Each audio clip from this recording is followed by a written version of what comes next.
Ernie Manous. And I'm Frank Billingsley. We'll also hear another edition of Texperts, in which Party Politics co-host Brandon Rottinghaus breaks down the duties of a county commissioner. Plus, Jazz Houston Youth Orchestra's band director, David Caceres, and student musician lead tenor Matthew Cruz will tell us about their efforts to win a big honor in New York City. And as always, we want to hear from you. Give us a call or text 713-440-8870 or email us at talk@hellohouston.org. You can also watch us live on YouTube by going to HoustonPublicMedia.org. Hello Houston is made possible in part by founding sponsors John Bradshaw and Kathy Sanders, by Metro, and by gifts from listeners like you. Live from NPR News, I'm Lakshmi Singh. Iran state broadcaster says Iranian officials have rejected a U.S. 15-point proposal aimed at ending the current U.S.-Israel war against Iran. According to Press TV, a senior political security official outlined 5 specific conditions under which Iran would agree to an end to the war, including a complete halt to aggression and assassinations and Iran's right to, quote, putting safeguards in place to prevent future military action against Iran. Paratroopers from the 82nd Airborne Division are preparing to deploy to the Middle East. This could signal possible use of ground troops in the war. Here's NPR's Quill Lawrence. 2,000 to 3,000 troops from the 82nd Airborne, based in Fort Bragg, North Carolina, have received written orders to deploy to the Middle East, according to a U.S. government official who is not authorized to speak publicly. The soldiers will come from the division's Immediate Response Force, which is able to mobilize worldwide within 18 hours to do a variety of missions. Along with 2 Marine Expeditionary Units already sailing toward the Persian Gulf, this could bring about 6,000 to 8,000 American ground troops in close proximity to Iran. President Trump has alternately said he would not put boots on the ground and that he won't rule it out. Quill Lawrence, NPR News. A deal to fund at least part of the Department of Homeland Security is still being hammered out on Capitol Hill. NPR's Barbara Sprunt has the latest. Congressional Democrats have refused to fund DHS without implementing restraints on immigration enforcement after federal agents killed 2 U.S. citizens earlier this year. Republicans and Democrats have been trading offers back and forth with little progress. President Trump acknowledged the ongoing negotiations without much optimism. I think any deal they make, I'm pretty much not happy with it. One proposal is to use a budget tool to fund the rest of ICE later, along with another priority of the president's, an election overhaul bill. But some Republicans are skeptical that that will work. Barbara Sprunt, NPR News, the Capitol. The political impasse over funding the Department of Homeland Security is having an acute impact on Transportation and Security Administration employees at airports. TSA officers forced to work for weeks now without pay. In Indiana, Taylor Desert spoke to the Associated Press outside a food bank. I never thought I would be in a position to where working for the federal government that I would need to go to a food bank to supplement my groceries because I do work a full-time job. Sarah Stell with Gleaners Food Bank tells AP that at Indianapolis Airport, roughly 300 TSA employees working without pay for some time have been turning to Gleaners for support. U.S. stocks are trading higher this hour. The Dow Jones Industrial Average now up 288 points, or more than 0.5%. You're listening to NPR News. Live from News 88.7 in Houston, I'm Alexandra Hart. Wait times at Bush Intercontinental Airport are creeping back up after a brief lull. News 88.7's Bianca Seward is at the airport and joins us live to explain the swing in security lines. Bianca, what's the latest? Hi, Alexa. Yeah, this morning I'm over in Terminal A, where, as you said, the lines are starting to grow again after a bit of a reprieve earlier this morning. I was able to speak with TSA union leaders yesterday to ask why we're starting to see the lines go down and if it's a promising sign. They attribute it more to the time of day and the day of the week. Flying out on a Wednesday mid-morning is very different than traveling closer to the weekends on those Sunday afternoons or Friday mornings. The union adds if call-out rates stay where they have been at roughly 40%, passengers should expect to see those 4-hour wait times return. That's News 88.7's Bianca Seward reporting from Bush Airport, and we'll be checking back in with her later today. NASA's Artemis 2 mission to the moon could be just a week away from launching. The space agency is aiming for April 1st to launch a 10-day mission that will take astronauts around the moon and back. Here's NASA's Lori Glaze. We've been tracking it day by day in the preparations leading up to launch. And I can tell you that as of this moment, right now, there are no major issues that we're working. We are doing everything according to plan. We're following the plan. We'll be watching the weather very closely over the next week. NASA leaders presented some of their plans for future missions during a meeting Tuesday in Washington. The administration's new goal is to launch lunar missions at least once a year.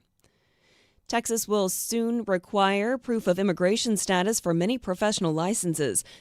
The Commission of Licensing and Regulation approved the change Tuesday. It applies to a wide range of jobs, from electricians to cosmetologists. Critics warn the new rule will push workers into unlicensed jobs. State officials say the rule aligns with federal law and still allows some non-citizens to qualify under certain protections. That new rule will take effect May 1st. It's currently 76 degrees and partly cloudy here on the University of Houston campus. I'm Alexandra Hart, News 88.7. Support for NPR comes from NPR stations. Other contributors include Charles Schwab, offering investors choices like full-service wealth management, advice, investing, and trading on Thinkorswim. Learn more at schwab.com. And from the Doris Duke Foundation.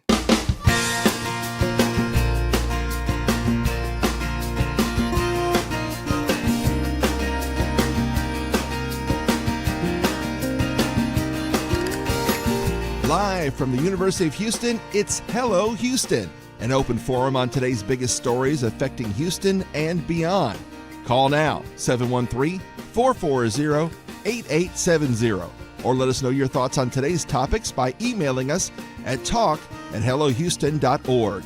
Now here's your host for Hello Houston, Ernie Manous, Celeste Diaz-Sherman, and Frank Billingsley.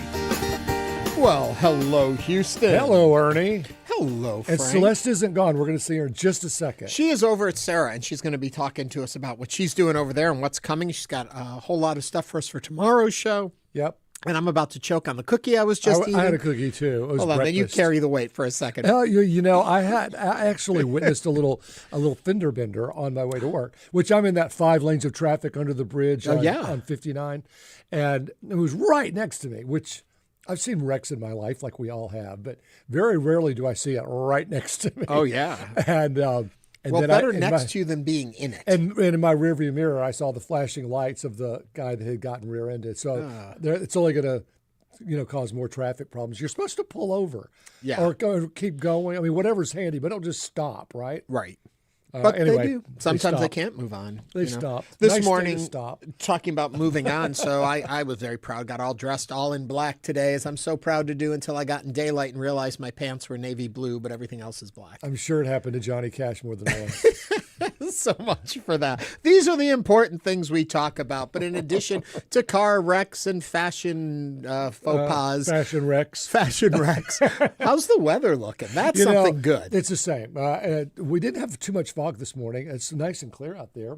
Partly cloudy. Yep. But it's beautiful skies. It's going to continue to see nice skies today, warm and a pleasant evening, and maybe a bit of a cool down as we head toward the weekend. But not looking for much in the way of rain. Yeah, I live near right outside of downtown, right in whatever that area, 5th or 4th Ward, Freeman Town, whatever. They have a bunch of different names for everything. But last night it was so lovely. Went to the theater, went and saw Some Like It Hot, but we were able to walk over there and come back. It was so pleasant in the evening. Yeah. Really a nice night. Yeah, a little breeze. Yeah. Yeah, we cooked last night, which is to say we got one of those dinners that you heat up on the stove. And I thought you were going to say you cooked out, like out on your terrace. No. This is the time of year. This is the time you can enjoy being outdoors in Houston.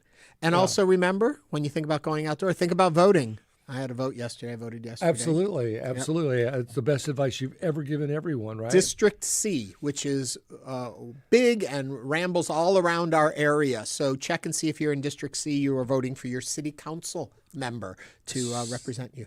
So that's my important news of the day. So let's make the point that this already came in on YouTube, CERAWeek.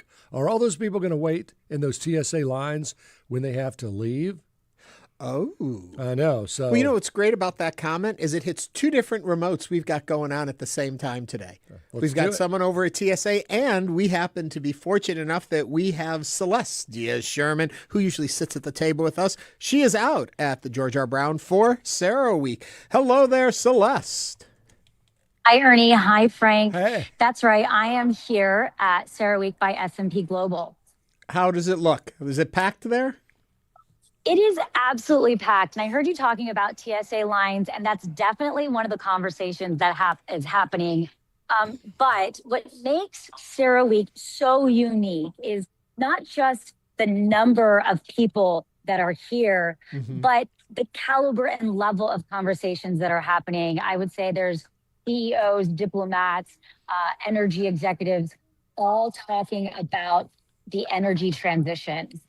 What about the Straits of Hormuz, the conflict or skirmish or war, whatever we're calling it? Any talk about that?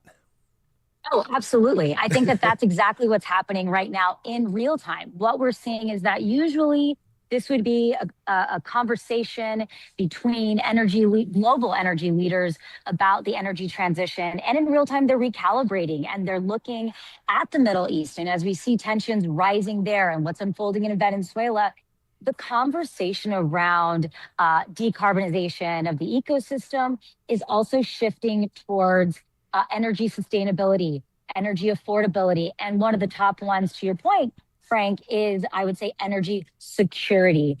In fact, I spoke with Jay Timmons, who's the CEO and president of the National Association of Manufacturers. And we talked a lot about just kind of the uncertainty that there is on a global landscape. And what's really cool is a lot of those conversations and decisions and looking towards solutions are all happening right here, right now at CERAWeek. So for folks who are wondering, you're there, you said who you're talking to. When do we get to hear all of this? You're bringing all this back to us tomorrow, right? Yes, I'm going to have a lot more conversations coming today. Tomorrow you'll hear some interviews. I'm hoping maybe Friday we'll have some more interviews. But as we continue, I keep saying the word conversation, and I want to just pan right behind me is the Carbon and Climate Hub. And they're having a panel discussion right now as I'm talking to you all about focusing, as I mentioned, the decarbonization of the ecosystem and solutions for climate change. So what we're really seeing is this balance and shift between how do we continue to move in a cleaner energy space, but at the same time, we see what's happening on a global landscape within the energy sector, and things are volatile right now.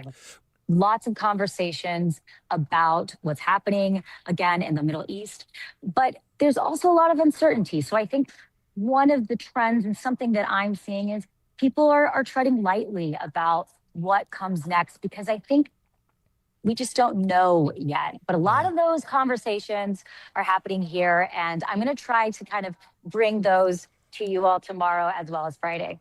That sounds really interesting. Have you ever been to a CERA before? Yes. Yeah, I've covered CERAWeek for Houston Public Media 3 years now, I think. And so it's interesting just because 2-3 years ago, it was all about the energy transition and looking at renewables and climate solutions. And here we are looking at, our current presidential administration. He really is rolling back a lot of the regulation that was put forth in the prior administration, pushing that renewable energy, clean energy, ecosystem type conversations and solutions.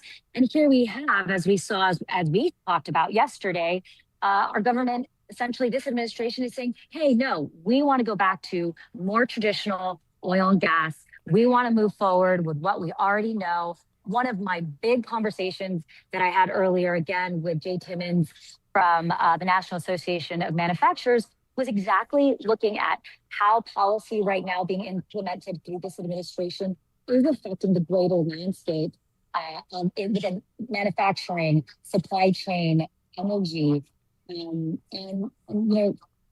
how these companies and these global leaders really have to be prepared, because every 4 years we have a new president. We have a different administration, or 4 to 8 years.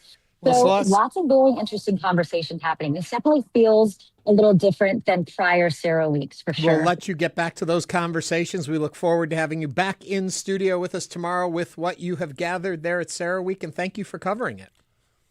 Thank you, guys. You guys have a great show, and I look forward to seeing you all tomorrow. Okay. See you later. All right, speaking of the war and the oil. It takes us right into our headlines. President Trump said on Tuesday Iran made a valuable offer to reach a deal with the United States. And negotiations that Iranian officials have so far denied are taking place.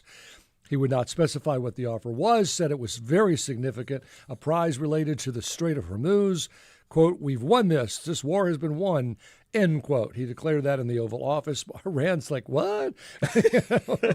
Say what? So Trump's comments on a possible deal came even as thousands of U.S. Marines, as well as the commander and some of staff of the Army's 82nd Airborne Division, are headed to the Middle East. So it looks like we're ramping up. As Trump says, there's no reason to be ramping up. Yeah. If you have thoughts on this month-long war, do you believe a deal is actually close? We'd love to hear them. 713-440-8870. I know we offered a 15-point plan. Yeah, but 1 through 4 were all the same thing, no nuclear weapon. Well, we don't know. That's what he said. But we won't. They won't show you the 15-point Well, then plan. I heard it was a 10-point plan. So, I mean, this goes back to something I have been harping on this whole time. When you have someone in that position, the President of the United States, in times like this, all times, but specifically in times like this, you have to know that you can believe the information they say. You have to make sure that the information they're feeding out is accurate, concise, helps us understand the situation. And when you have somebody in that position who has built a career on braggadociousness, if that's the right word to use. That's a good word. Always looking at things in the narrative they want to push for. Yes, I understand there's always that spin that happens even when giving information. But to say things like, we're very close on a deal, and then you have the others saying, no, we're not even talking. Don't say we've won. This is over. It's a done deal. And then send troops. I mean, that's the problem I'm having with everyone who looked at this and said, Trump's Trump. He says what he says. We like the spirit of what he's saying. These are the moments you need to know you can believe in. When Americans are dying in a war that he started, he needs to be very on point. Yes. Yeah. That if my son or daughter were over there, I would be like, what the heck? Right. Tell me the truth. Are we really close to ending this?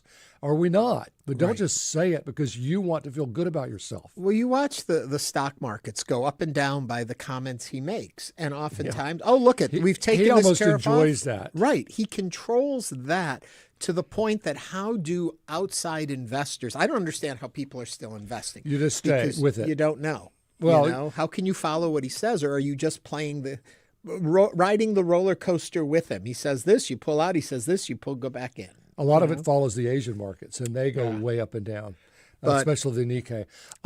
Sanjeev is on the phone from North Houston. Sanjeev, welcome to Hello Houston. Yes, sir. Hi. Thanks for having me on. Sure. What are your thoughts? So I have family that lives in the Middle East, and what I find interesting is that the way the U.S. media seems to be reporting on, I'm calling it a war because that's what it is, is very different from how media outside the country seems to be reporting it. I wonder if there's some fear from retribution. There were conversations about how early enough in the negotiations, Iran had actually made a lot of concessions, but it was the U.S. that walked away. So I'm just wondering, how much can we trust what comes out of this administration in terms of narrative? Because this wouldn't be the first time that we're starting to look at alternative facts. Yeah, Sanjeev, you talk about reporting out of the Middle East. What are they saying? What are you hearing is the way it's being interpreted and told? So the first thing that was mentioned was that Iran was caught off guard in the sense that they were actually thinking they had a deal and everything was worked out, and they were caught off guard with the sudden strike that happened. And now they're, of course, no longer engaging in any negotiations because they think they have the upper hand in terms of asymmetric warfare. For example, we're using really expensive missiles to take down their very cheap drones. So it's costing us a lot more than it's costing them. And they're actually ready to take this out on the long term. There was also some, different reporting in terms of there really wasn't a complete annihilation of their nuclear program. because if there was, why are we still worried about it?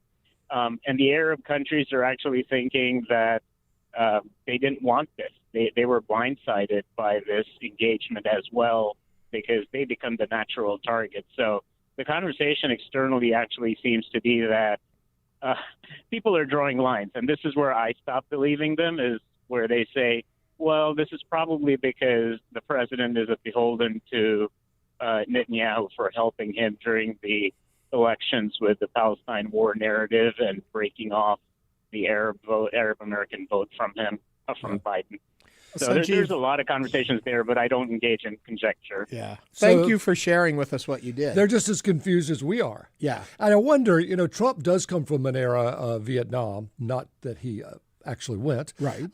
Because of his feet or his bone spurs. Yeah. But that was a war in which a lot of politicians and generals did not tell the truth about what was going on. Mm-hmm. So his mentality may be, when you're the president, you don't tell the truth about war. But in this day and age, when everything is so finely looked at constantly, you have to be not only tell the truth, but you have to be consistent. But do you? Because we have seen time and time again where the information given from the highest echelons of our government turn out not to be accurate. And there doesn't seem to be much, I don't say retribution, but reaction to it is it's oh, well. Sanjeev, thank you for sharing your points of view. What I think is interesting in the world we live in today, you can look outside of the news sources, the traditional news sources you get your information from. You can look at how other people are reporting things. You have that access to it. Not to say that they are reporting it more accurate than we are or vice versa, but you can get a fuller spectrum of what's going out and how things are being reported. But always remember to turn to trusted news sources when you can. One of those just happens to be NPR, and you can trust the reporting we're doing here. Well, and I do, and I'm not making any accusations. Yeah. But you wonder if people are in the know about the stock market, if they know what's going to be said or not said, and so they buy low and they sell high because they know how this president is thinking. It takes us back to a conversation we had a couple of days ago about odds markets and, how you bet on things. And And if I'm remembering this report last night correctly, that the Trump family is buying into one of these markets where people will bet on the things that they would be influencing. And so then could there be people questioning, well, do you make this move because you've bet on it and you can make money on it? And it's getting very ugly up there. Hey, Dad, what you thinking? Yeah. Another note in all of this is I am curious to know what is the present that supposedly Iran has given to Donald Trump. Yeah. I'm very curious about that. It's supposed to be it's a significant prize worth a tremendous amount of money. And we do know, according to the president, it's oil and gas related. But as of this moment, I don't believe we know what that big present is. And we'll probably never find out. Yeah. That would be my guess. I know. TSA lines are still a bit of a mess, but they're coming down. They're looking better, and we're going to talk about that in our segment coming up at the top of the hour. We have the next hour out there. Right. Yeah. All right, so coming up on Hello Houston, we'll have another edition of Texperts with Party Politics co-host Brandon Rottinghaus breaking down the duties of a county commissioner. This is News 88.7.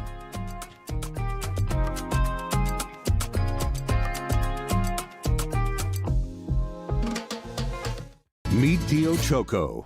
We just took his keys for the day and gave him a Ride Metro fare card. This is his story.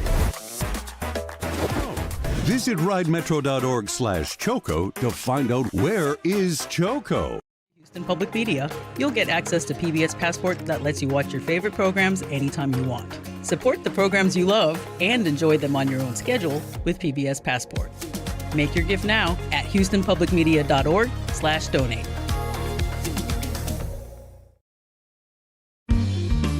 As the news gets more complex and changes through the day, you need more than just a quick headline check. Here and Now keeps you connected to your world between Morning Edition and All Things Considered, as the news and the people shaping it are changing in real time. I'm Robin Young. Follow along on Here and Now.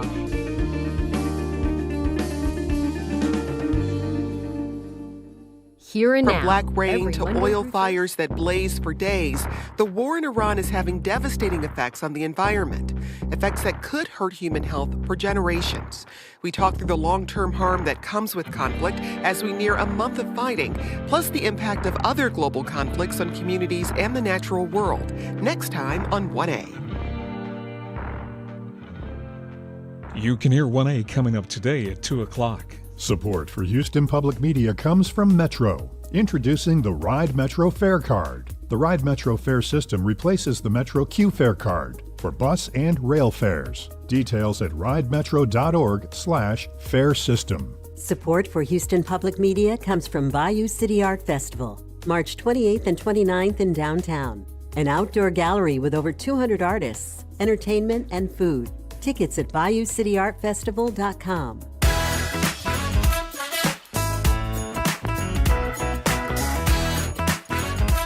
And now back to Hello Houston. To comment on today's topics, call or text 713-440-8870 or email us at talk@hellohouston.org. Now here's Ernie Manous and Frank Billingsley. County government is all around us. Look no further than signs for local drainage projects, libraries, even dog parks. In his newest episode of Texperts, University of Houston political science professor and party politics co-host Brandon Rottinghaus explores what county commissioners do and why their power shows up everywhere. And he explores this with none other than Harris County Precinct 2 Commissioner Adrian Garcia. So without further ado, here's Texperts.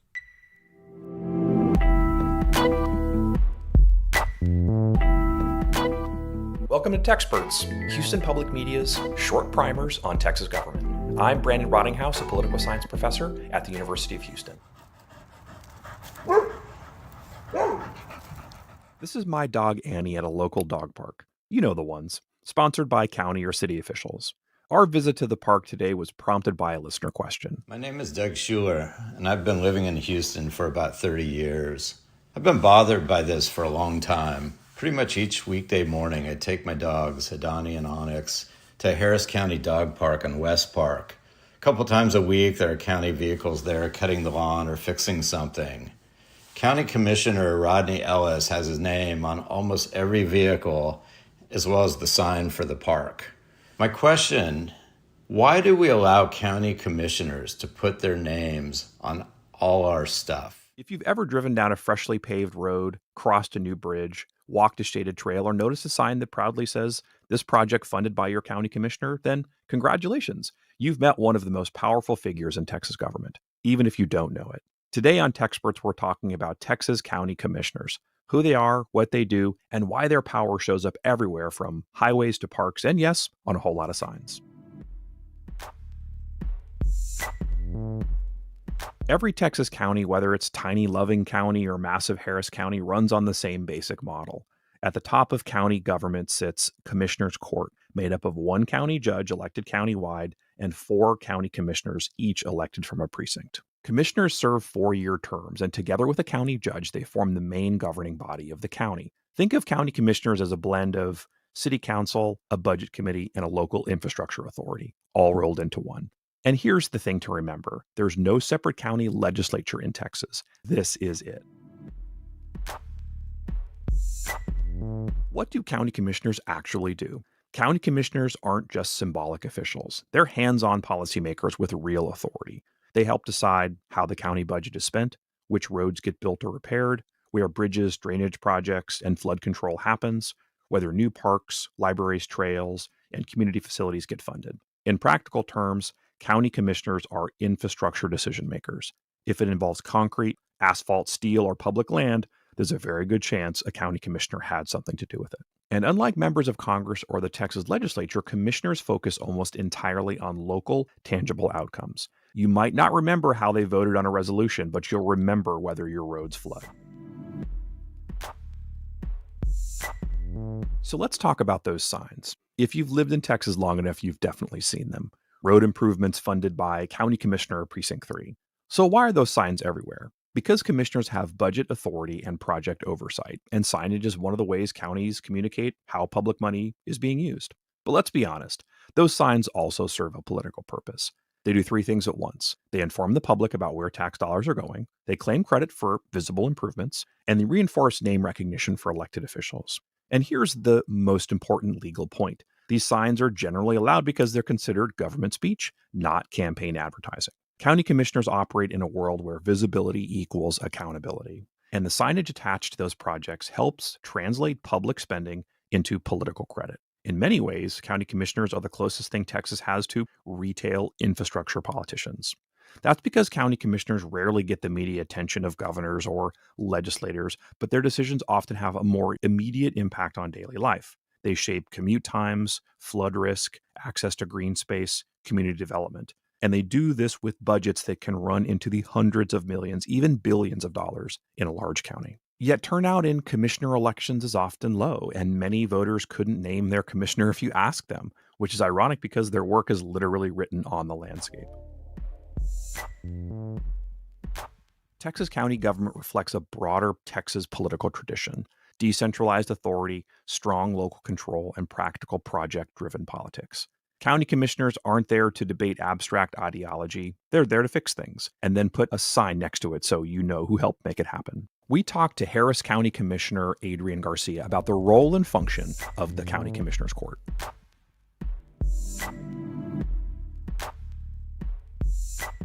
Commissioner Garcia, thank you for joining us on Texperts. Thank you. My pleasure. So a lot of people are unaware of what county commissioners do. People think it's a ceremonial job or they're not sure exactly what it is. So what are the kind of things that commissioners do that are really important to people's lives? Yeah, thank you for the question. And this is something that I have found very interesting throughout my career, but in particularly now that I'm in this role. And it gets even more confusing when you say, I serve on commissioner's court. Then they're like, well, what kind of cases do you hear? So we're not that kind of court. Although in rural Texas, it is a court, and those commissioners have very different functions. The county judges there have very different responsibilities. However, in urban areas like Harris County, the traditional role of a commissioner has historically been roads, ditches, and bridges. But here, because of the area that I represent, I've worked hard to self-define my office. And so I have a health services division. I have a workforce division, a workforce development division. I have a policy team.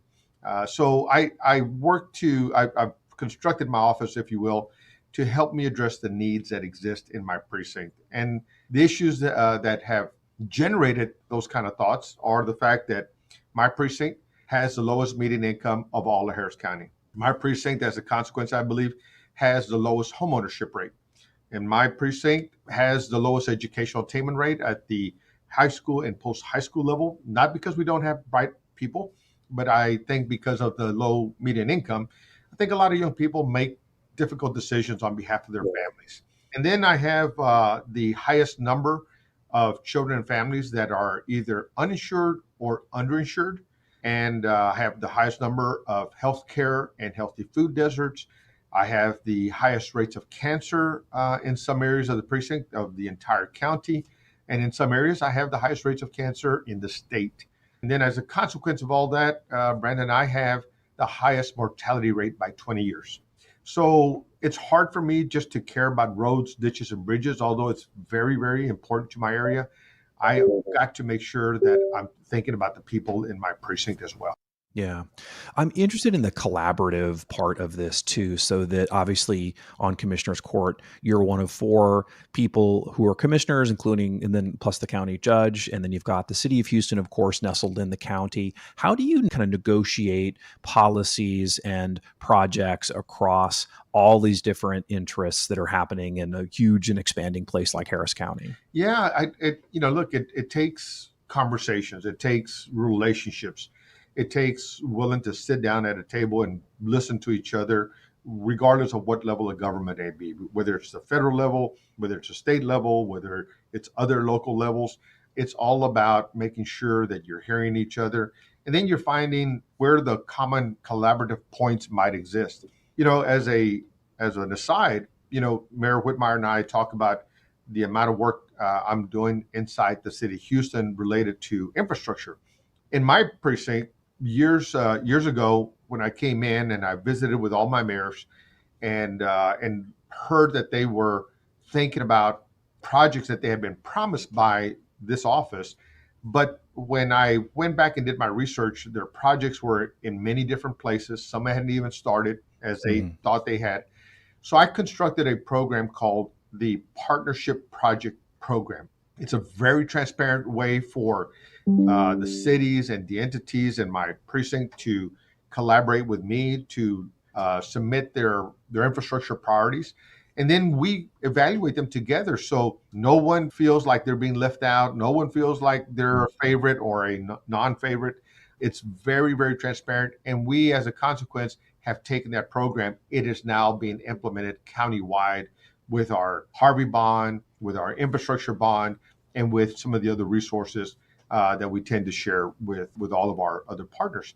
So I sit down with my mayors, I listen to them, I work with the legislature, I visit with Mayor Whitmire on a regular basis, and we find those common areas of responsibility and priority for all of us. And at the end of the day, as I tend to tell everybody, we represent the same people, regardless of party and politics. All that aside, we represent the same people, and every part of my precinct pays county taxes. So I work hard to make sure that I'm representing my precinct, not just a little neighborhood or city or area of my precinct that may favor me. I want to represent the entire precinct. Yeah, I like that you mentioned the longevity of these roles, because there are policies that come before and during and then after your time in office. So I'm wondering how you balance the kind of long-term needs of the district with a more immediate kind of constituency pressure to handle something that might be more, kind of contemporary. Yeah, a good question. When I first came into this role, it served me well that I had served on Houston City Council and that I was the sheriff of the county, because both of those gave me some really valuable experiences and perspectives on things. Both of them were areas where I had worked on long-range plans related to the office, related to my district. And as a result, I'm a big believer in constructing community plans that are driven from the ground up.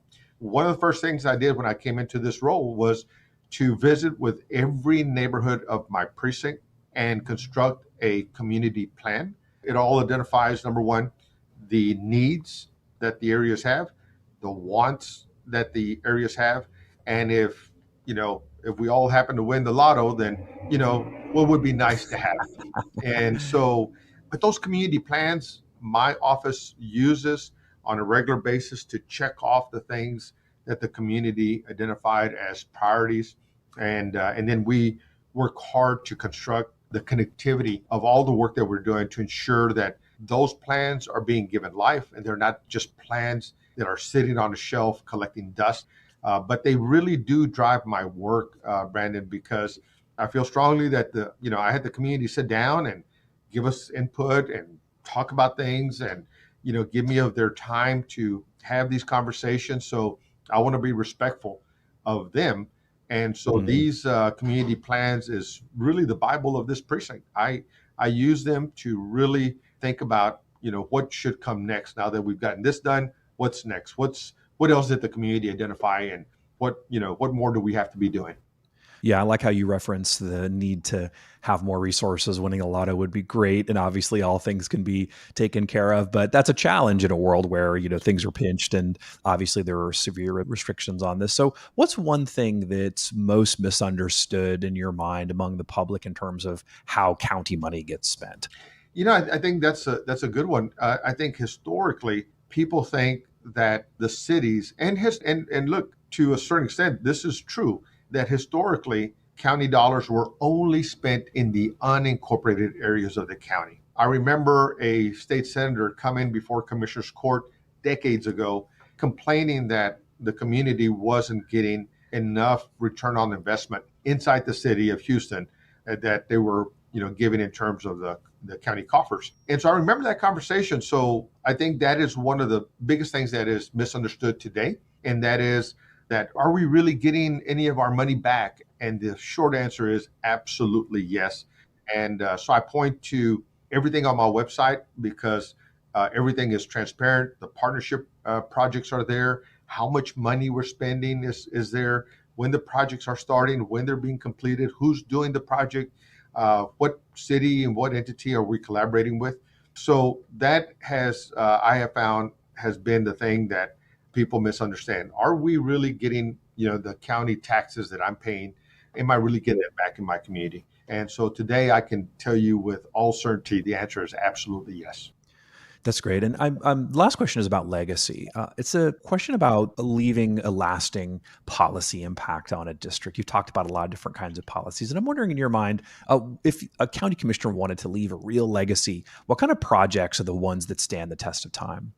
I would tell you that my precinct has an incredible fingerprint, if you will, of the late Commissioner Jim Fontino and his wife. Everywhere I turn, I still meet people today that remember them.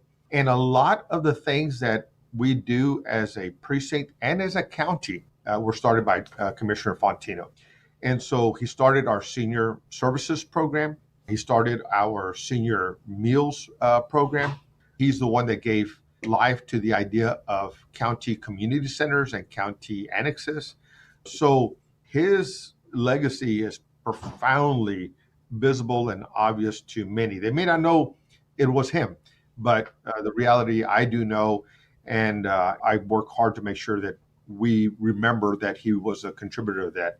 So I think you can do it in two ways. I think you can do it through policy and approaches, and in some regards, you can do it, if you will, through monuments, for lack of better words, a park, some kind of structure. But I tend to see it from the vantage point of how do you serve people in a way that doesn't require them knowing the elected official. I want to make sure that the doors of county government are open, that every door they walk into has a customer service attitude. And that's why when I came into this role, Brandon, I adopted 3 words for how we were going to do things. It was educate, engage, and empower. I wanted to make sure that we were educating the public about county government and what they could get from us and how we could help them.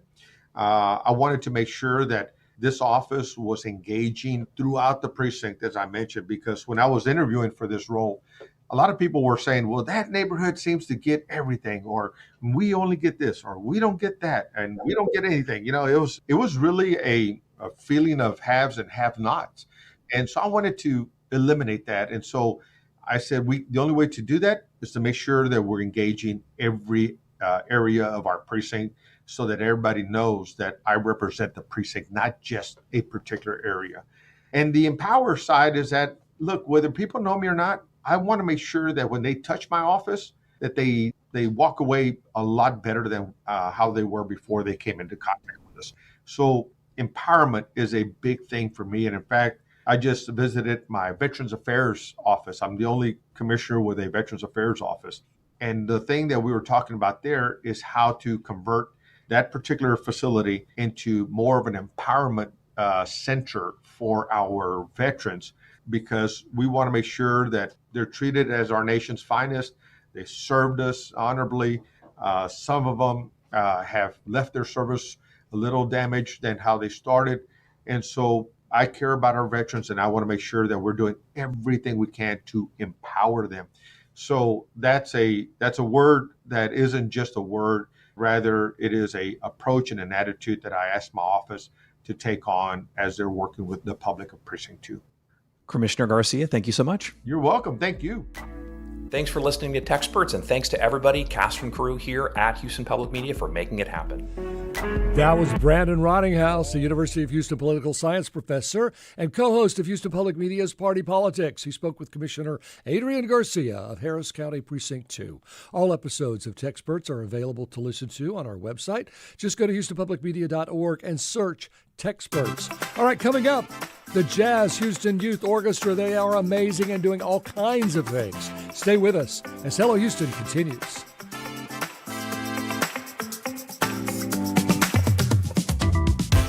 Meet Damola, songwriter, world-class violinist, and award-winning multi-genre artist. We just took his keys for the day and gave him a Ride Metro fare card.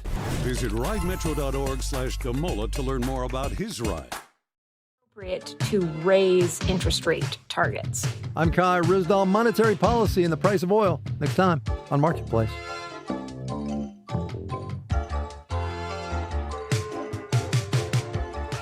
You can hear Marketplace tonight at 6:30. Democratic Senator Cory Booker of New Jersey thinks his party's most urgent challenge is leadership, but he's optimistic for the next generation of potential Democratic leaders. To me, it is a time of great fear and great courage, great worry, but great hope. And I want us to seize this moment. What leadership role he might take going forward on All Things Considered from NPR News. Listen today at 3 o'clock. Kids these days are increasingly picky eaters, but it wasn't always that way. Americans ate many more animal species, many more plant species. They ate lots of animal parts, organ meats and feet and brains. My kids used to have a much more varied diet and the industries that created kid food. That's next time on Think. Think, it's on tonight at 11 o'clock. Support for Houston Public Media comes from listeners like you and from Baylor College of Medicine. Baylor's work centers on advancing health and medicine through research, education, and patient care. Support for Houston Public Media comes from Texas Mutual Insurance Company, a workers' compensation provider committed to helping Texas communities and emphasizing safety. More at texasmutual.com/TexansGetIt. And now back to Hello Houston. To comment on today's topics, call or text 713-440-8870 or email us at talk@hellohouston.org. Now here's Ernie Manous and Frank Billingsley.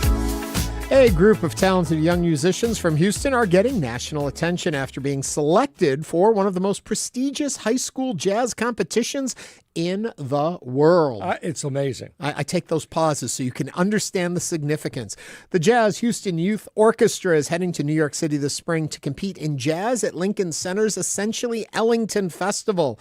And we've been here watching them prepare, and they've been having the help of some of the best in the business. Joining us to talk about the program, the experience, and what's ahead for the group is the band's director, David Caceres. Welcome, David. Thank you very much. And the student musician and lead tenor, Matthew Cruz. Hello, Matthew. Hey, how's it going? It's good to have you both with us. Welcome to Hello Houston. Thank you. So how long has the Jazz Orchestra been going? The Jazz Orchestra the Youth Orchestra started in 2021. So this organization was created by Belinda and Vincent Gardner back in 2017. It houses a professional orchestra. And then in 21, we started the Youth Orchestra, where I was the assistant director for 4 years. And this is the 5th year. Now I'm the main director. But this is our first year of auditioning for essentially Ellington. And I think it was at the right time because we have a lot of seasoned players in the band. This is an audition-based youth orchestra. And so this is your 3rd year in the band. And it was just the right time. So we went ahead and applied for this competition, and it's thousands of bands that will submit auditions, and they picked 20, and we were one of the 20 bands. Okay, so that brings up a point. Frank's mentioning how early this started. It's only, 5 years old? It's only 5 years old. To get to the level you're at that you would be able to compete with that many orchestras and to come out in the top 20, I guess, what's the secret sauce? What makes so quickly this orchestra get to this level? I think it has to do with the love of the music. So once again, this isn't just a high school where you have people where you're actually looking for players to play jazz. These are people that want to play jazz. It's an audition-based group. So everyone loves the music and they're inspired and they want to play. And so Vincent Gardner, the co-founder of the organization, actually is the lead trombonist and has been for over 20 years with Jazz at Lincoln Center Orchestra with Wynton Marsalis. So he and his wife brought this organizational model to Houston, and it involves outreach programs with Houston Public Library, Boys and Girls Club. So it's jazz. It's really boosted the jazz community and opportunities for a lot. Yeah, so tell us more about it. It comes out of COVID in 2021. Matthew, how did you get involved in this, and how do you age out of it? How long can you stay in it? How long can you be a youth? Because you've been here 3 years. Yeah. So how old were you when you started in this? Well, I was fortunate to be an alternate my freshman year. I was 14. So probably 14 is the earliest, when you're starting out as a freshman in high school. When I got into the band as a sophomore, I was 15, and I was really happy to be accepted as the second tenor, and I made my way up to the first tenor my junior year, and, it was great. Is this something that as you graduate from high school, then you have to find a college program? Yeah. Pretty much. Okay. No 401k per se. Can you move though from the youth into the full orchestra, or is there a gap between ages in there? You can. Yeah. Well, I guess once you're out of high school and you're in the professional world, you can definitely join the.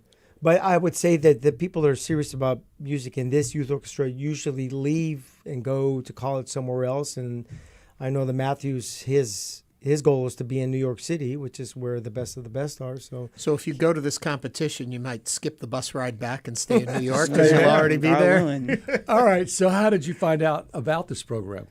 Really through the community that was already there. I was auditioning for high school at the time, and I was meeting some of the players at my high school that I was attending, and they were telling me about auditioning for the JHYO, or Jazz Houston Youth Orchestra. Well, it's a big commitment. It's every week, September through June. Yes, sir. Every Sunday? Sunday. Every Sunday. And how many misses do you get before you get thrown out? Well, what's interesting is that usually a high school, they'll meet up several times a week. This band only meets up 2 hours a week, which is not a whole lot of time. So it's really important that they show up and be involved in this. So it takes a big commitment. And while there's some financial commitment, that don't let it stop you from auditioning, right? I mean, there are scholarships that will pay that. Correct. So that's nice. So it's like, if you're good, we want to hear from you. That's right. Matthew, I know a lot of kids in school get into music programs and enjoy music. For you, jazz, what was it that spoke to you about that type of music, and when did you know that was the area for you? Probably when I was just a little kid, Really? Elementary school. I grew up with a jazz family. My father went to the same high school as I do now, and so did my brother, and I got to grow up with them, learning the world of jazz and learning to love and appreciate it. So it was really kind of from when I was just in diapers, really. It was great. So what is that, and in this program, really brought to your life? This program definitely opened so many doors for me already. I mean, just with the end of the year trips alone, going to go see and really great artists out there in different cities such as San Francisco and New York City, but also them coming to Houston too through the organization.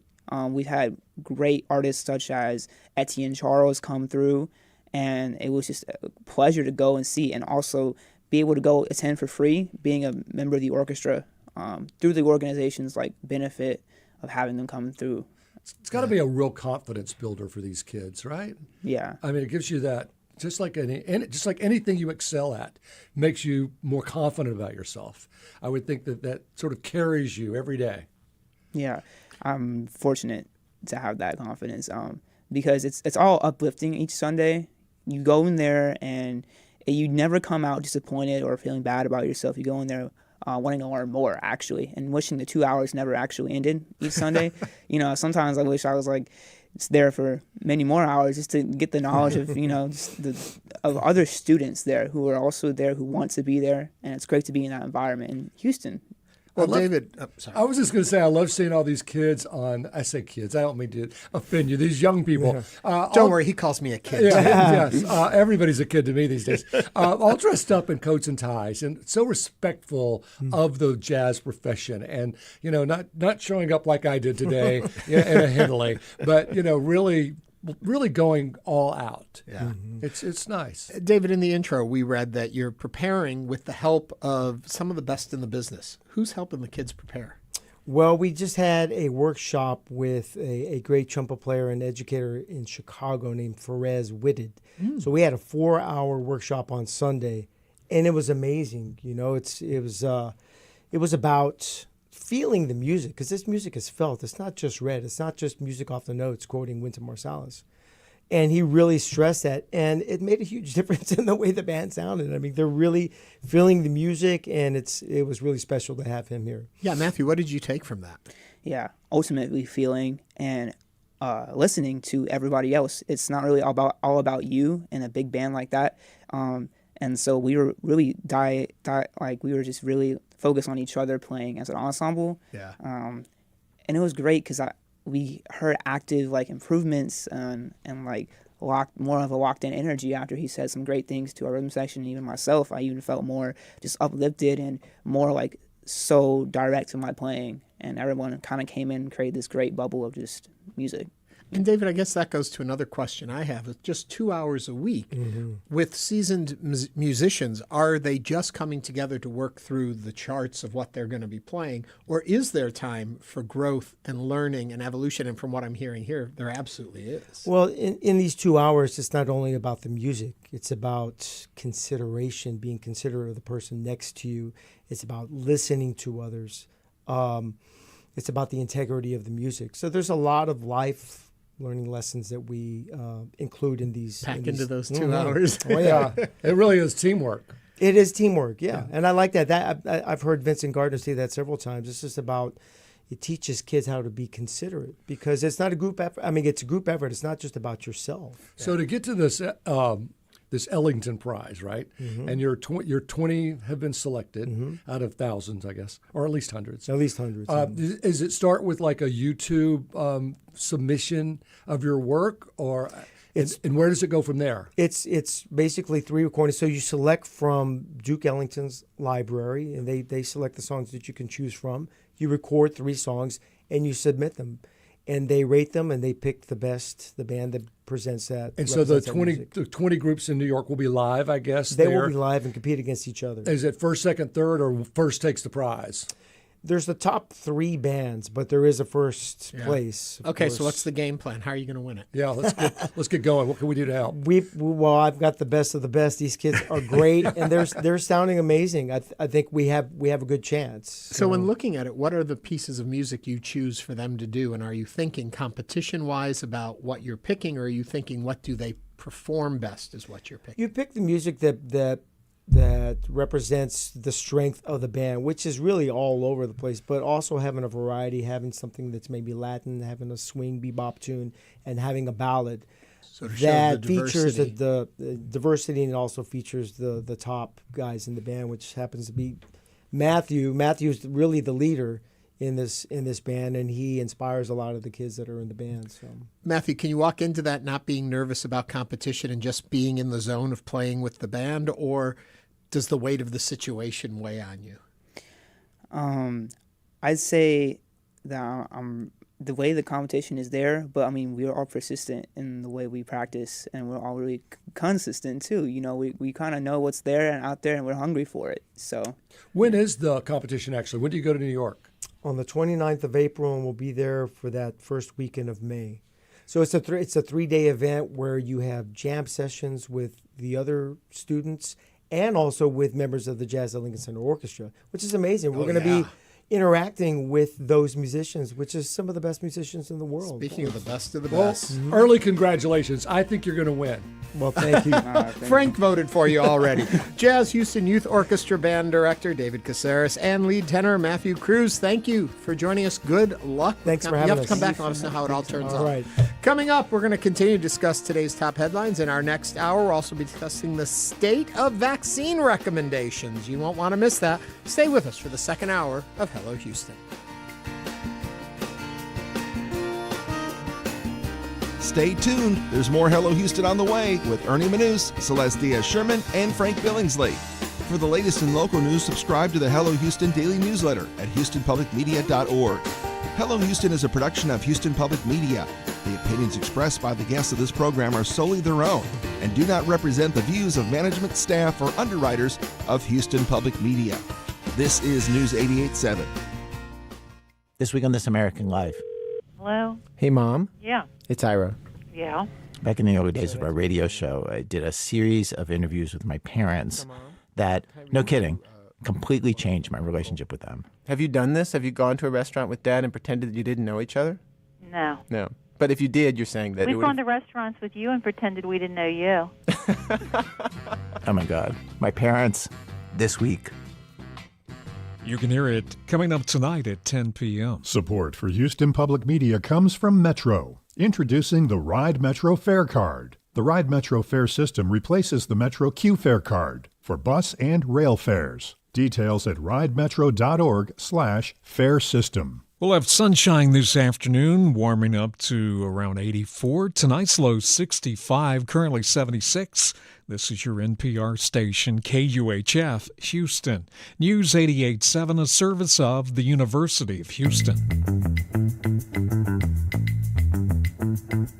Just out on this hour of Hello Houston, the state of Texas will soon implement a new rule that will require proof of legal immigration status to obtain professional licenses. We'll discuss this and more at the top of the headlines today. I'm Frank Billingsley. And I'm Ernie Manous. Dr. Catherine Troisi joins us to discuss the Trump administration's proposed changes to the vaccine policy and a federal judge blocking those efforts. Plus, we'll also learn about the Orange Show Center for Visionary Art's monthly experimental performance art showcase, The Happening. And we also want to hear from you, so give us a call or text 713-440-8870 or email us at talk@hellohouston.org. You can also watch us live on YouTube. Just go to houstonpublicmedia.org. Hello Houston is made possible in part by founding sponsors John Bradshaw and Kathy Sanders, by Metro, and by gifts from listeners like you. Live from NPR News, I'm Lakshmi Singh. Iran is responding to a U.S. 15-point proposal to end the war in Iran. According to Iran State TV, quoting a senior unnamed official, the Iranian government is rejecting that plan. Iran says it'll end the war and strikes on its neighbors only if the U.S., amongst other things, pays Iran war damages and reparations. Here's NPR's Emily Fang. The U.S. has been pushing Iran to reopen the Strait of Hormuz and let energy exports flow to the rest of the world again. Iran has refused. An Iran state broadcaster reports a senior political security official has rejected a U.S. proposal, setting out 5 conditions. These include ending the war only if the U.S. stopped assassinating Iranian leaders and setting up mechanisms to ensure the U.S. could not wage war on Iran again. The official also asked for the U.S. to pay for war damages. Joint U.S. and Israeli strikes on Iran have hit thousands of targets, including many government buildings, gas pipelines, schools, and hospitals. Iran also demanded the U.S. recognize its sovereign right to control the Strait of Hormuz. Emily Fang, NPR News, Van, Turkey. Now to Lebanon, where NPR's Lauren Fair reports Iran-backed fighters have been locked in battle with Israeli forces. We've been hearing loud booms through the night. Israel says it's targeting Hezbollah militants in Beirut suburbs, so just south of where I am. You know, Hezbollah is a powerful force in Lebanese politics, distinct from the government. It's backed by Iran. Israel says it's killed commanders of Iran's Revolutionary Guards here inside Lebanon. Human rights groups say the cost of civilian lives in the country has been disproportionate. The Lebanese government says more than 1,000 people have been killed this month, including 33 lives lost yesterday. It also says nearly a fifth of the entire population in Lebanon has been displaced. Still, no sign of relief for air travelers at multiple major U.S. airports who've been enduring lengthy lines at security checkpoints with ongoing TSA staffing shortages. Many workers have called out sick or quit. Others have been working for weeks without pay. The acting TSA administrator describes the reality at airports as she testified today at a congressional hearing into security gaps in the wake of the DHS funding lapse. During the 43-day shutdown last fall, TSA experienced a 25% increase in TSO separations when compared to that same time period the year before. We have already lost over 480 TSOs this shutdown, and our call-out rates have accelerated as our workforce was still reeling from the last shutdown. At last check on Wall Street, the Dow Jones Industrial Average was up 250 points, or more than 0.5% at 46,374. The S&P's risen 0.5% as well. From Washington, this is NPR News. Live from News 88.7 in Houston, I'm Alexandra Hart. Houston's George Bush Intercontinental Airport will likely still experience long delays until an agreement is reached in Congress on how to end the government shutdown.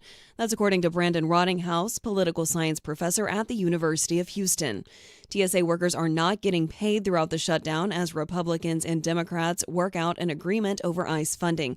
Here's Rottinghaus. This is a political conundrum that is really hard to disentangle. Both sides have dug in pretty hard. The Republicans have stayed pretty unified on this matter. And what they really need is the majority leader trying to get the president to buy in on some kind of a compromise to move this forward. Houston has had the highest TSA agent call-out rate in the nation. Major energy CEOs remain cautious about investing in Venezuela's oil resources nearly 3 months after the U.S. capture of former President Nicolas Maduro. It's been part of their discussions at the CERAWeek Energy Conference in Houston. Attendees heard from Venezuela opposition leader Maria Corina Machado last night, who urged companies to invest in her country. For decades, all this potential was locked away because of ideology and corruption. That time is ending. You can hear more of her remarks and what oil executives are saying about investing in Venezuela. That's coming up on News 88.7 In Depth this afternoon on All Things Considered. Investigators are still looking into the cause of the Valero refinery explosion in Port Arthur. A loud boom shook the area Monday afternoon and sent a plume of smoke into the air. The refinery processes 435,000 barrels of oil a day, but is currently shut down. It's unclear what that means for fuel prices. Debnil Chowdhury is the head of refining and marketing with S&P Global. When you have an outage like this, sometimes it's something that a refinery can come quickly back from, and it's a non-issue. Other times, if there was significant damage, to actual process units, then this could be something that's a bigger deal. No one was injured in the explosion, and the roads and schools in the area have reopened. I'm Alexandra Hart, News 88.7. Support for NPR comes from NPR stations. Other contributors include FJC, a foundation of donor-advised funds working to maximize the impact of charitable giving and to create customized philanthropic solutions. Learn more at fjc.org.